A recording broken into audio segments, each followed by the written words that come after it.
After football ended, Tom Brady's luxury didn't get louder, it got more deliberate. The world knows the rings and the records, but life after the final whistle is a different kind of test. It is not measured in touchdowns. It is measured in control, routine, and the ability to stay visible without stepping onto a field. This is where his post-football lifestyle becomes revealing, because it is built like a playbook. Quiet choices, high security, carefully chosen rooms, partners, and platforms. And the price of that control is rarely discussed. Stay to the end, and the picture sharpens. The real story is not just what he bought, it is what he protected, what he traded away, and what he still refuses to lose. In retirement, the first luxury is time, but time can feel unfamiliar when it is no longer scheduled by a team calendar. Brady stepped into a life where mornings could be slower, yet his days still run on structure. That structure shows up in the way he talks about performance, in the businesses he keeps close, and in how his name keeps moving through the culture even without weekly games. One of the clearest signs of that mindset is where he chose to build. In late 2020, Brady and his then-wife bought a property on Indian Creek Island near Miami for about $17 million, and the plan included tearing down the existing house and starting over. Indian Creek is known for extreme privacy and security, the kind of place designed to reduce surprise. For someone whose life was spent under bright lights, control can feel like comfort. Building from scratch is also a statement. It says the next chapter is not a simple downshift, it is a redesign. Reporting later described a major construction loan connected to the project. Among the ultra-wealthy, borrowing against an asset can be less about need and more about keeping money flexible. Even in luxury, the smartest moves often look like accounting, not shopping. The home, though, is only one layer. The deeper pattern is the way Brady keeps choosing environments where the variables are limited. His career was built on small edges: sleep, recovery, preparation, repetition. After football, that logic becomes lifestyle. A private setting, a clean schedule, space for training and family, fewer interruptions. The goal is not to hide forever. It is to decide when the world gets access. That focus becomes clearer when Brady steps onto another stage. By 2022, it was reported that he had committed to a 10-year, $375 million role as FOX's lead NFL analyst. His first regular season game as lead analyst was set for September 8, 2024, alongside Kevin Burkhardt. A broadcast booth is not a vacation, it is another arena.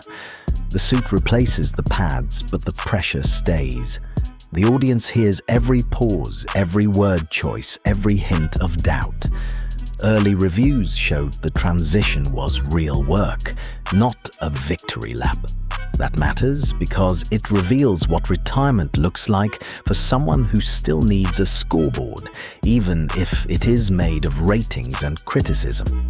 At the same time, Brady moved closer to ownership. In October 2024, NFL owners approved his purchase of a minority stake in the Las Vegas Raiders. That shift places him inside the league's financial circle, where outcomes are shaped by meetings and long-term bets, not just Sundays. Ownership also changes the rules around access and perception. It is power, but it comes with boundaries. Even beyond the NFL, his post-football map looks like a portfolio. In 2023, he became a minority owner at Birmingham City, and he was named chairman of the club's advisory board. It is an interesting role for someone once defined by personal performance. Now influence is indirect. It is about systems, culture, and the slow work of building an organization. This is a common pattern in elite lifestyles. The public sees the spending, the insiders see the positioning. The elite do not only buy comfort, they buy proximity to decisions. They secure seats in rooms where the conversation happens before the cameras arrive. Brady's business life follows the same idea. The TB12 wellness brand and his Brady apparel brand were folded into a new partnership with sportswear company Nobull in early 2024. The move reads like consolidation, less fragmentation, more scale, more staying power. It also keeps his strongest public theme intact, discipline turned into a repeatable method. Then there is Autograph, the fan engagement and collectibles business he co-founded. As that market shifted, Autograph changed direction, and in January 2025, it merged with the digital fitness company Future, with Brady joining Future's board and serving as co-chair. The pivot is revealing.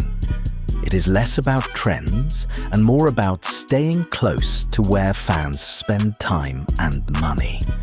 His media ventures reinforce the same strategy. In 2020, Brady launched 199 productions to develop premium content across documentaries, film, and television. In celebrity culture, storytelling is not decoration. It is a form of control. It decides whether a career becomes a museum piece or a living brand. There is also a quieter side to this lifestyle. Brady's image has long centered on routine and restraint. That restraint becomes more noticeable after football because it contradicts the stereotype of a retired superstar. The stereotype is excess. The pattern here is precision. His luxury often looks clean and calibrated. It is more about what is removed than what is added. And yet, that infrastructure has a cost. Privacy requires walls. Walls require maintenance. A schedule that protects family time also protects business time. The same discipline that made him great can also make stillness feel like wasted motion. For someone built around competition, calm can feel like a new kind of pressure. This is the part outsiders rarely see. Retirement is often framed as escape, but for the ultra-visible, escape is complicated. A guarded island can reduce random contact, but it cannot erase curiosity. A luxury routine can lower stress, but it can also harden into a requirement. The system becomes heavy if it can never be turned off. The central realization of Tom Brady's life after football is that the luxury is not the reward. The luxury is the mechanism. He did not step away from the spotlight and disappear. He shifted to platforms that keep him present, but safer. A broadcast booth offers authority without the body cost. Ownership offers influence without weekly collisions. A wellness company keeps the performance myth alive. A clothing line and a media studio keep the identity portable, ready to travel from sports into culture and back again. Each choice looks separate from the outside.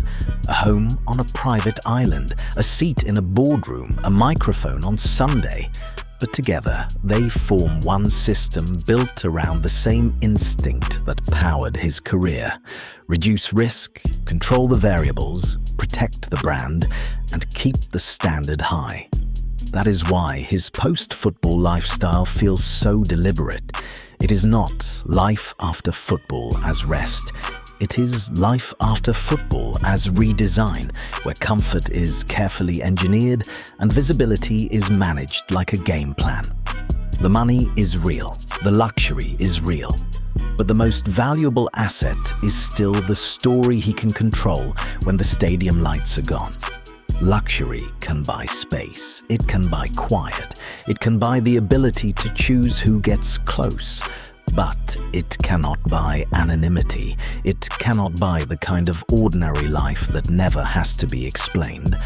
So Brady moves through retirement the way he moved through fourth quarters, with planning, with repetition, with a sense that the next season is always forming, even when the season is no longer about football. The mansion is a boundary. The broadcast booth is a mirror. Ownership is a long game. Business is a new kind of scoreboard. And beneath all of it sits a simple tension. The same discipline that built greatness can also make rest feel unfinished. The same privacy that protects can also create distance. The same visibility that opens doors can also keep a person performing long after the applause fades. The luxury lifestyle looks effortless from far away. Up close, it often looks like maintenance, decisions, and the careful shaping of a life that is still being watched, still being measured, still being compared to an earlier version that can never fully return. Even on the quietest nights when everything finally slows down and the question becomes what remains when there is nothing left to prove, and yet the world still waits for the next move.